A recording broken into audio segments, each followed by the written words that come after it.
Hello everyone. I thought I would do the base overview this way rather than just typing a wall of text.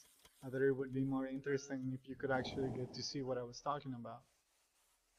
The idea for this base came when 0.16 came out, and if you recall, belts were UPS optimized to the point where they were actually usable at a megabase scale again.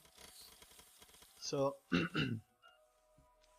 um, at that time, there were a lot of discussions about belts versus bots, and I was very hurt by it because a lot of things were being said, even by the developers themselves about bots, and that bots weren't fun and whatever, and they they really hurt me because the I remember the very first video that I watched about Factorial.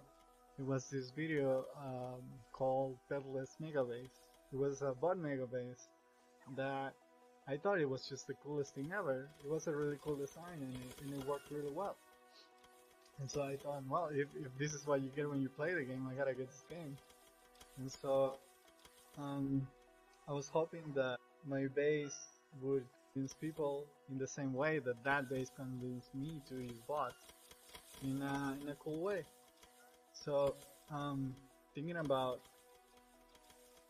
I wanted to capture the best qualities of bots with this base. I wanted to make a base where um, you really get to see what bots were capable of and the advantage that they had over not rather than advantage, the thing that they did better than bots themselves. Because I don't think A is better than B. I don't think I'm not a belt hater. I'm a bot lover.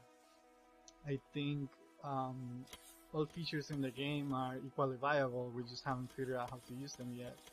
And so, thinking about this base, it hit me. The thing that bots do better, or the bots do, yeah, the bots do better than belts or trains is that you can use the same bot to carry different types of materials across the same space, right? Like if you have a green circuit request, then the bot will go and carry green circuits, but then you have a red circuit request, that same bot will go and carry the red circuit.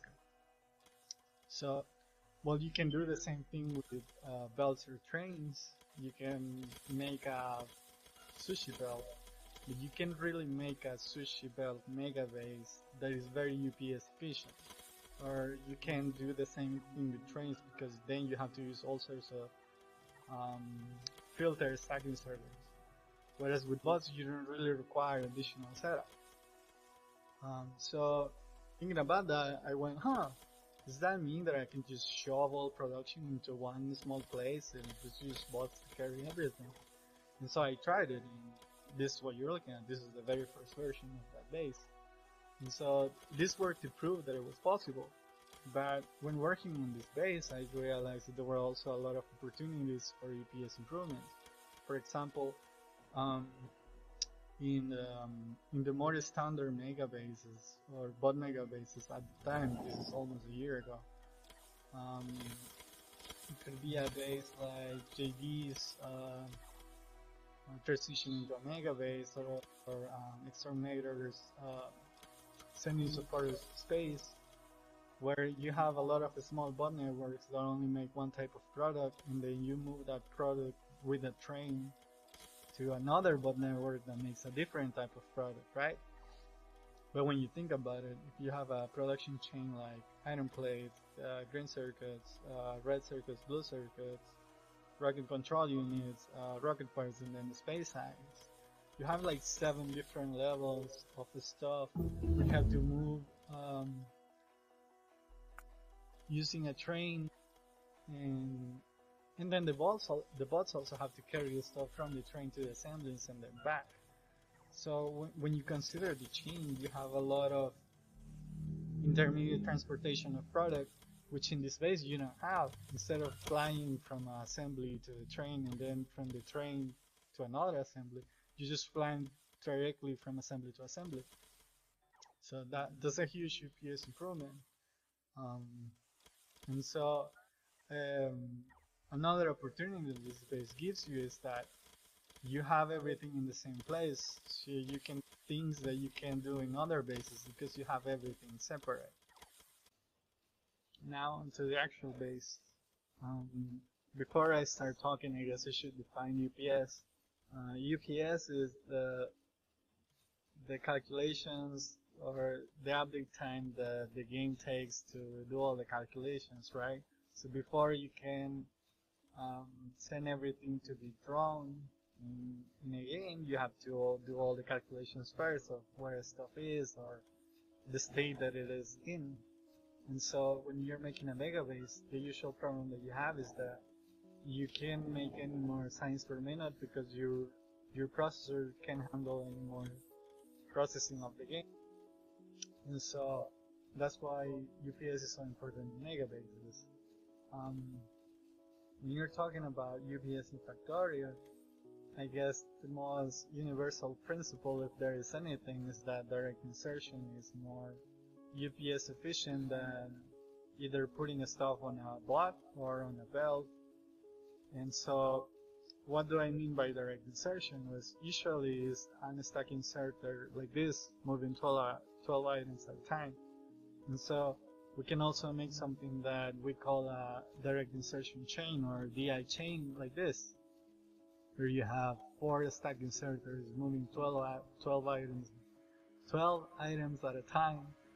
And this, like for this small distance, is still more UPS efficient than if you had a requester and provider chest here and have the bots move it. And so now that you have everything in the same place, you can look for opportunities to do direct insertion chains, which should save you some UPS. And so that's one of the things that I decided to do in this base. And upon trying it, I realized that it was definitely a big UPS saving. So one of them is, for example, green circuits into blue circuits, right? Where I do a direct insertion chain to move the green circuits. There is also, for example, here where I do copper wire into green circuits. Then I also do well, the stuff of the train, which is the iron plates and copper plates into copper wire, green circuits, mining drills, and iron gears. And then I also do some copper wire into red circuits, and and batteries. I do batteries into accumulators right here, right. And so, using this basic principle, you can try to apply it everywhere you can, and that's what I did. One thing that the people will notice about this is that I purposely left out the smelter. So most people will ask, well, why don't you also do the smelting here and just bring in the ore? And I considered this question, and the conclusion that I reached was that the smelter uses up a lot of space, and so you would have a lot of extra bot travel to move the stuff from the smelter or through the smelter, and more bot travel also meant less UPS. So by leaving the smelter out, which takes up a lot of space, you just make the bot travel a lot tighter. And let me see. In order to make this space work, the thing is that you have a lot of requester chests and you have stuff being produced all the time, so all of the bots will try to be consuming all the stuff all the time, right? Like, or rather, the assemblies will try to consume stuff unless they are stopped. And the way to make them stop is by capping the chest, right? But they still have to fill out this small buffer in the chest, and they will try to fill out that buffer as long as they are supplied. And so I used 2 methods to try and throttle the production, because if you don't throttle it, then the machines will try to starve each other out by sucking in all the materials. That's the way to put it. So one of the ways that I did that was here in the labs. See, this base requires 16 labs, but rather than have the labs full beacon, over here you can notice that I removed the beacon in that I didn't use the fullest field module level 3 is here. So by doing some math, we realized that using this setup, we can consume 373 signs per minute, or 373.1, while the base is designed to produce 373. But usually, to rounding, you end up producing a little bit more than that, so it is important to throttle this so it works. Another way that you make sure that the base works is that you slightly oversupply it. So I supply a little bit over 5% than what the base requires. So how do I supply the base? I have stuff coming by train. As you can see, here is the iron train, which also shares the unload with the copper train. And then over at the side, we can see it. There's the stone and coal train, and down here is the steel train, which is not parked at the time. And there is also the oil train, which also just left, but it unloads here. So I guess I can go over some of the small UPS optimizations that Muller has found and that he suggested that I use in the base. One of them is capping chests. So because of the design of the base, it is important to cap chests to have the assemblies not fill up the buffers and sleep when they don't have to make any more stuff. But if you notice, I also capped the requester chest. This is because a chest that is capped very likely uses less space in memory, and when you're making a megabase, the cache memory size is very important. Cache memory is a lot more limited than RAM memory, so if your chests occupy less space in memory, they're also easier to move, or rather you can move more of them into cache memory whenever there's cache miss. And so all of the chests, absolutely all, not just the passive providers, but the requesters, are capped in the space, as you can see. Keep in mind that you have to use as many slots as required because of the stack sizes, right? Because the bots can sometimes bring more items than your request. I guess I can show it here. So I'm requesting 200 items, but I'm leaving 210 items because the bots can bring that one extra item which wouldn't fit in the chest.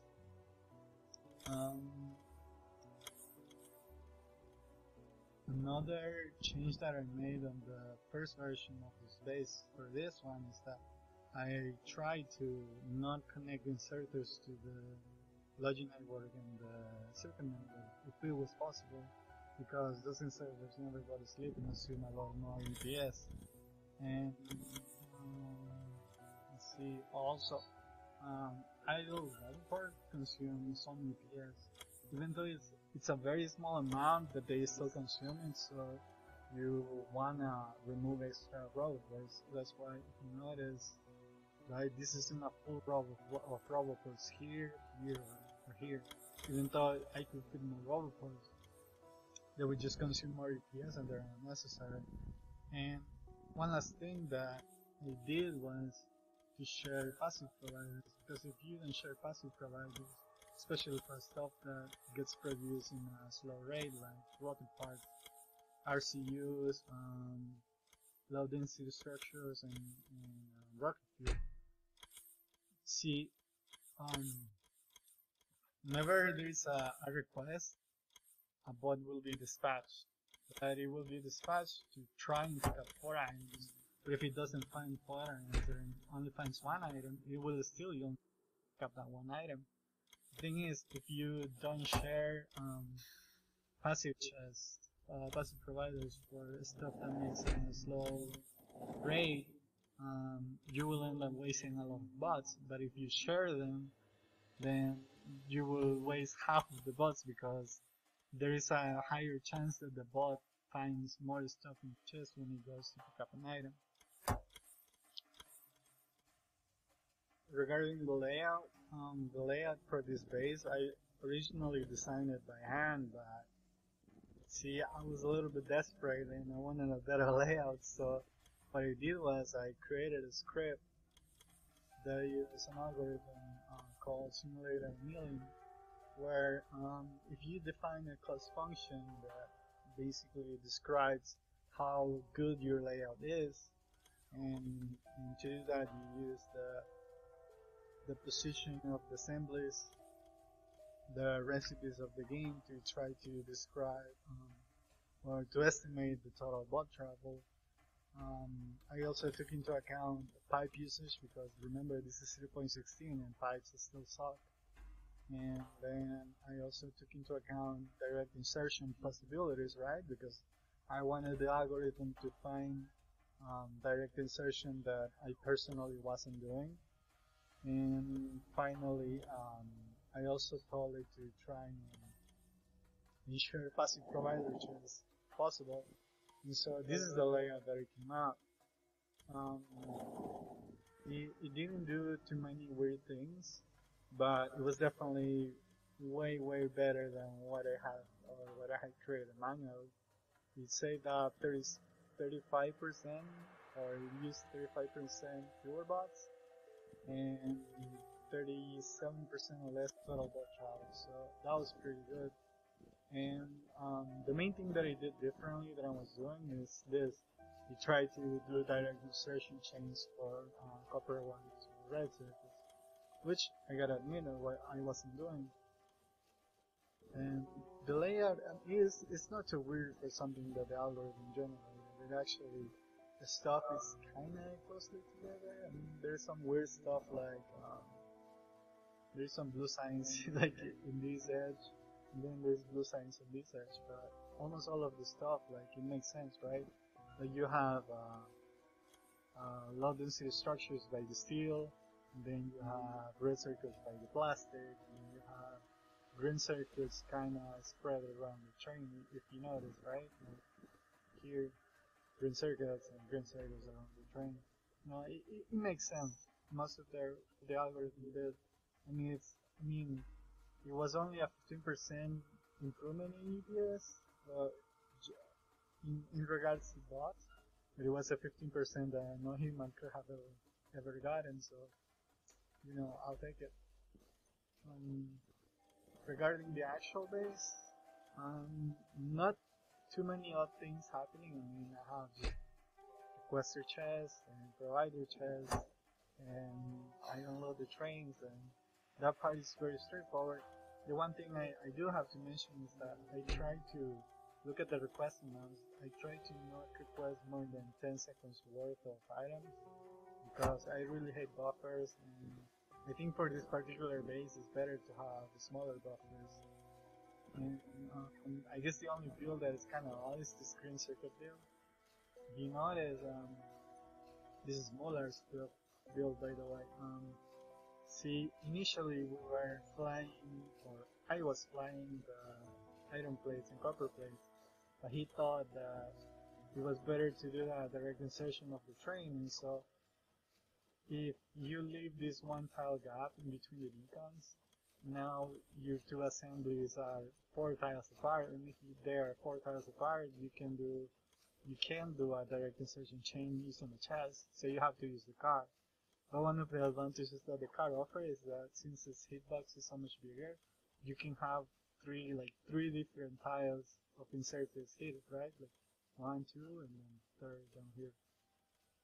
So it's pretty cool, and I mean, as long as you cap out the slots in the car, it works pretty well. It's just that since you can blueprint it, it's kind of annoying to build, but it works really well. And everything else is pretty standard, I guess. In terms of the science production, which is all contained here, like all science production, and the smelting is offside, and we're gonna go over the in a little. Okay, so now let's look at the trains. Initially, in the previous versions of this base, I had bought or rather a separate unload for copper and iron plates. But the problem with that was that if I wanted to do direct insertion chains of the train, you couldn't go through the rail track of the other train, right? Because it doesn't work like bells. You don't have undergrounds or direct insertion chains. And so instead, what I did was that I shared the download station for copper and iron, as you can see. And so all that required was to use the circuit network to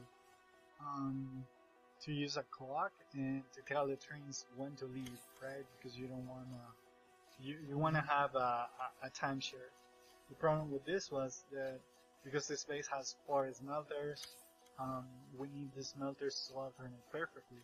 So I use a sort of train round robin, right, where I have the circuit network alternate the trains in types, iron copper, but also across the different types of the smelter. So like iron 1, copper 1, iron 2, copper 2. And to do that, I just have this circuit network stuff where you have the counter to tell the trains to leave, but you also keep a counter of what train is it that you're allowing in. And this counter just resets whenever it reaches 40, it resets, so it counts 0, 1, 2, 3, 0, 1, 2, 3, and that's how it does it. And then we transmit the signal all the way down here, where the train stops, just send the signal to the train, and here, as you can see in the train condition, I have circle green signal equals something, right? So like I said, it goes 0, 1, 2, 3, and this train will only be allowed in when the green signal is equals 2, and then this one is 3, I think. Yeah, 3. So that's how I control them. This circuit network stuff also plugs these stack filter inserters, but only the ones that unload into the circuit network. I mean, into the logistic network, right? Because I have to split the contents of the wagon between the direct insertion chain for the green circuits and other stuff, and the iron plates that will go to general use, like pipes, for example, or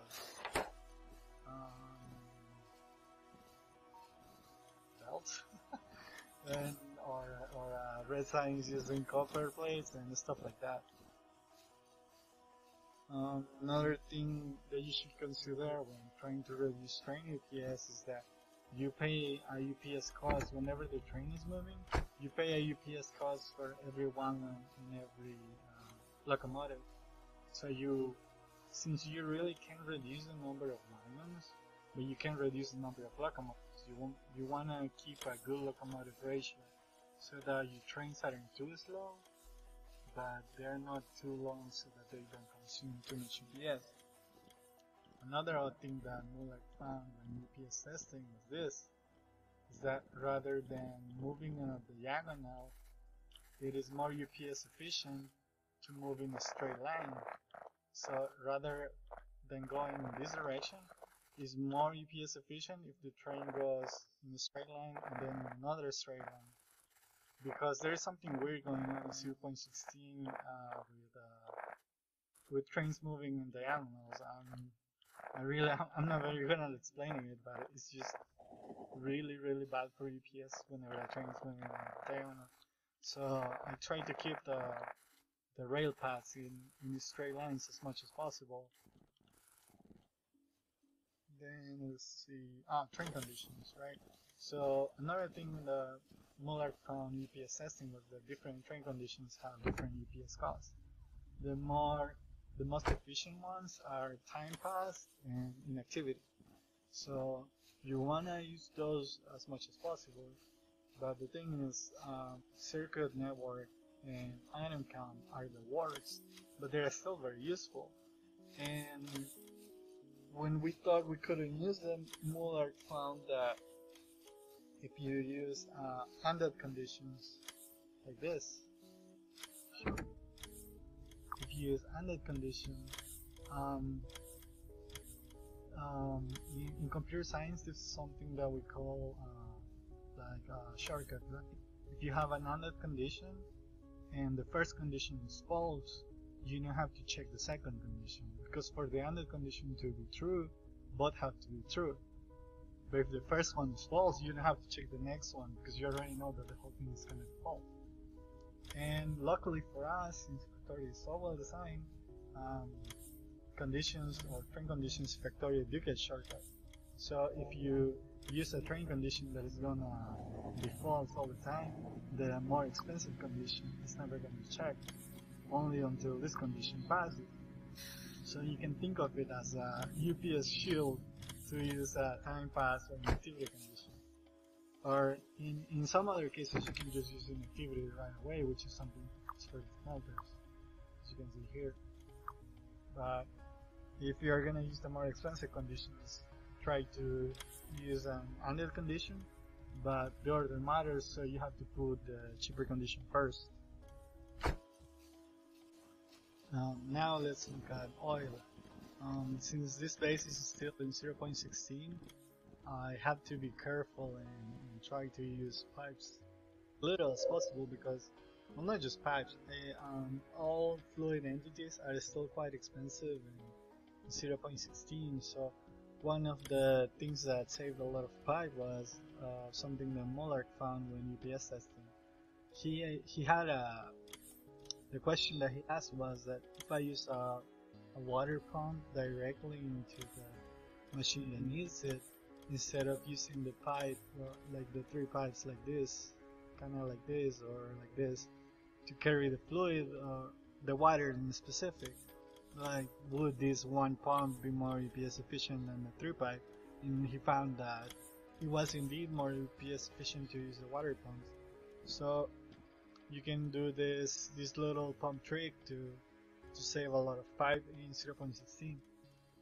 In 0.16 though, I mean 0.17, I don't think is more UPS efficient, or it is so close that you shouldn't. But you can just build your oil on the lake, or you can use canal builder like I did. Um,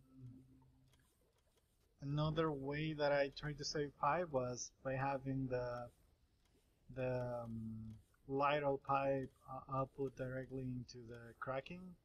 And unfortunately, I could only do this for light oil cracking. Sorry, um, I couldn't do it for heavy oil because of the way the pipes are positioned. So heavy oil had to do it the old-fashioned way. Now, regarding barreling, you might find it weird that I'm mixing barrels and pipes, but through UPS testing, I was able to find out that the conditions for barrels to be pipes in 0.16 was that pipes only beat, sorry, barrels only beat pipe at really low throughput. For most situations, pipes are just better. But what do I mean by really low throughput? In this case, I'm only using about, I think it was 40 fluid or 40 heavy oil per second, which is super low. But the lowest amount that I was able to find out were barrel beat pipe, I think it was around 150 fluid per second in 0.16. So you might want to keep that in mind. If you're doing a normal base, you don't really care about UPS. But if you're doing a mega base, you're usually moving fluid in the thousands per second. So for most of those situations in mega bases, it is still better to use pipes. But in this case, because I was moving so little heavy oil, I chose to do barrels. And the thing about you might want to ask, why did you not barrel the lube instead of barreling the heavy oil? And the answer is because of production modules, productivity modules, right? You produce more lube than you consume heavy oil, so it is more UPS efficient to move the heavy oil rather than moving the lube, because there's more lube and there's less heavy oil. And lastly, this is another one of Muller's builds. This is his rocket fuel build, and in the same spirit of reducing pipe usage, he, rather than having the chem labs like this, where you would have to use something like 6 pipe here or like 3 on each chem lab, he does this trick where he shares the input pipe, and then he aligns the chem lines like sideways, and then this also still leaves enough space to do a direct insertion chain into rocket fuel. So this build is pretty cool. I just had to adapt it.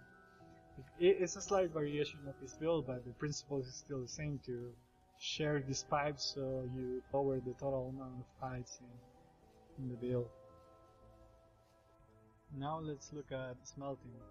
Um, this build is something that I borrowed from the UPS smelting challenge, or I borrowed inspiration from it, and I made some slight changes to it.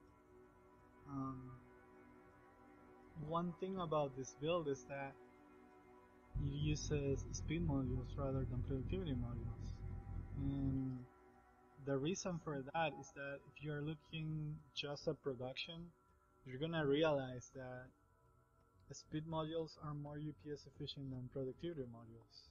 But then you might ask, then why the hell do we use productivity modules for all megabases? And the answer is that productivity modules stack multiplicatively, right? So when you have a production chain like the one I described before, iron plate, copper wire, green circuit, red circuit, etc. Each step of the chain is less stuff that you have to produce using productivity modules. And so less stuff that you have to produce is less stuff that you have to move around, and logistics do cost a lot of UPS and megabases. But so when you have this knowledge about speed modules being more UPS efficient, then you ask, well, if I swap speed modules for productivity modules at every step of the pyramid, what I'm going to do is that at the lower steps I'm going to have to produce more stuff, and that's really not good. But what if you swap them at the lowest level? At the lowest level of the pyramid, you wouldn't affect any other step on the pyramid. And what's at the lowest level in the production pyramid in Factorio? The smelting. So by doing this, we can significantly lower UPS while not taking a UPS hit from having to produce more stuff. Another reason why that works is because we're doing drills directly inserting into the furnaces. That way you don't incur into a logistic cost of moving the ore from one place to another. Now, this build only works, or not this build, but speed modules in furnaces only works if you don't have to move the ore from one place to another. So it only works if you're doing direct insertion like this. If you're moving the ore from one place to another, then you should use productivity module. Now, another thing that you might ask is, why did you not have the drill insert into a chest and then use a stack inserter to move the stuff? It turns out that one of the most expensive things about inserters is for them to check if they should insert or not. And they do this check every time an item is finished, so it is a significant cost for an inserter, even for an stack inserter, to check if it should insert into its target or not. But guess who doesn't check if it should insert or not? Mining drills. So that's another reason why this build works so well, is that mining drills don't do that check. Now the only problem with this build is that it requires a lot of, let's call it, ore real estate or ore space. And that's one of the reasons why the smelter is dividing into two. So if you had a much bigger megabase, then you would need a lot of patches like this, and they would be spread out all throughout the map, which means your trains will have to travel a really long distance. But because this isn't base and rather it's a modular base, like you can see here, when we have a lot of cells positioned in many different places, then you can just have each cell have its smelter right next to it, and that way you shorten train travel, save a lot of UPS. And I also get to use this special smelter, which is very UPS efficient. Finally, I think this is one of the most recent discoveries, is that for this particular base and for very, very particular conditions, long-handed and basic inserters are actually more UPS efficient than the stack inserters. The conditions are really hard to explain, so I'm not gonna get too into it.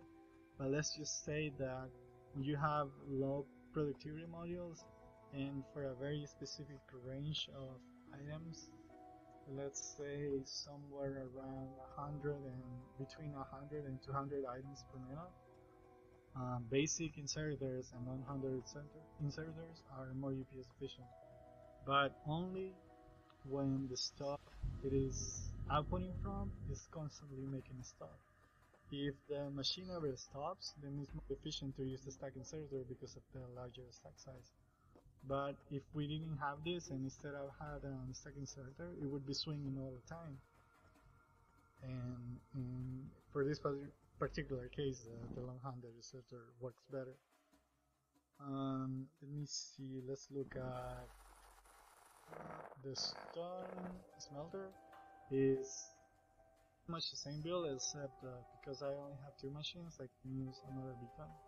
So this is 9 beacon rather than 8 beacons, and then whatever leftover stuff that I need to produce is picked up by these two, which is bots to move the stuff from this passive inserter into the, passive provider into the requester chest. And then the call really does get, it just gets inserted directly into the train. And let me see, let me zoom out so I don't get run over. Finally is the steel smelter. This smelter is a little bit more standard in that I deliver the ore by train and then unload it directly through direct insertion. Let me see if I can find the train. There it is. Right, we have the train unload directly into the chest, and then because of beaconing, I have to have this double inserter handoff into steel. And like I said before, because I have to move the ore around, I use productivity modules rather than speed modules. And then the ore gets picked directly by the trains, or gets directly inserted into the trains. Then there's not much else of note here. Let's see. I guess we should talk about solar design. I wanted to do something special for this day, and thinking about it, I really couldn't come up with anything simpler. So what I decided was I'm gonna create the absolute perfect ratio and space efficient solar blueprint. And for that, what I did was I used some math to calculate how many tiles does a substation occupy, and how many tiles does a perfectly ratioed solar blueprint use. So a perfect 25 solar, 25 solar panels and 21 accumulators. So if you do that, the total area that those take up is 309 tiles. And then each substation occupies 320 tiles. So in order to find out the ideal blueprint, you just calculate the least common multiple, which comes out to a few thousand. So the actual perfect solar blueprint, which I don't have here. So maybe I have in my blueprint book.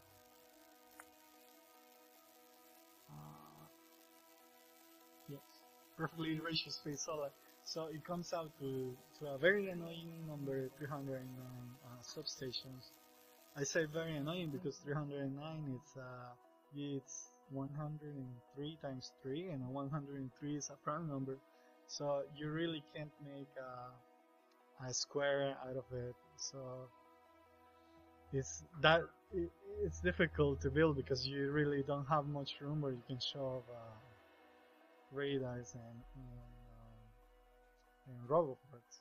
But because I built this base with creator mode, it really wasn't any trouble. So here you have it, the perfectly ratio perfect space usage solar blueprint. It uses exactly 8,000 solar panels and 6,720 accumulators. Finally, I just wanted to go over the CoverX build. This is very similar to what you do with belts, where you pull out the good uranium and then you insert it back in. And then at some point it kind of overflows and then you pull it out to actually use it. And you do the same thing with the bad uranium.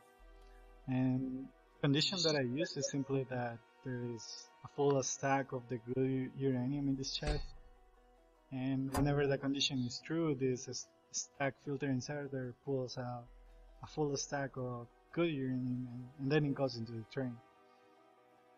Then I use the same principle that I use for the smelters, where I have the mining drill insert directly into the centrifuge. And the one thing that changes is that I have to disable the mining drill manually with a condition whenever this chest is full of good uranium, because otherwise the mining drill stays awake all the time. I think it has something to do with the fact that it uses fluids instead of a normal mining drill, which doesn't. And then I use the train to send the good uranium towards, let me see if I can find a cell, towards other cells, and then each cell chooses its own nuclear fuel, and then puts it up for the bots to send it to the trains to requester chests and stuff. And finally, I wanted to show this little bot counter that shows how many bots are being used in each cell. Each cell has its own bot counter, and on average, each cell uses about 335 bots, plus the 8 that are used for stone smelting. So it's like 340 something bots, and each cell produces 373 SPM. So it's pretty cool that the whole base uses less bots than the SPM it produces. It's really cool. And unfortunately, you won't be able to see it because I'm recording, but this base runs very, very efficiently. When I'm not recording, it uses around 13 milliseconds update out of the 16 it has. So if you let it run while, it should run around 75 UPS on my PC, and hopefully it does 10,000 SPM at 60 UPS in most of your PCs. I hope you enjoyed this overview, and I hope that you learned something and that you, just like me, think that bots are really cool and that bot bases are indeed very, very cool.